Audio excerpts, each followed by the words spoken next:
Basta nagsugod pa gani ka bilang content creator, dili lang ka puro like, dapat mag-comment jud ka para mapansin ka sa katong imong gikomentan.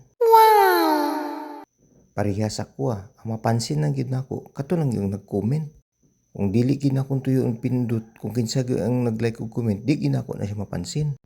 Mauna, kung ikaw gasugod pa mao gani sunda kanang yung comment jud. Bahala katong imong gikomentan, balag batig na kung ina tug gwapuhan niya oy. Samaan ni karno sa bagong update ni Meta, kinahanglan gyud ta mag voice over. Bahala batik ka busis, wa kay choice, voice over jud ka.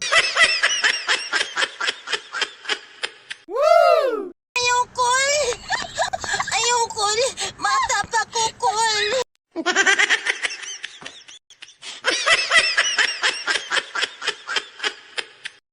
Inya ikaw kung niagi ni sa imong wall, mao gani sunda, bakas jud ha. Kay kung moagi pud gani ka sa akong wall, bakasan ta ka para binakasanay tang duwa.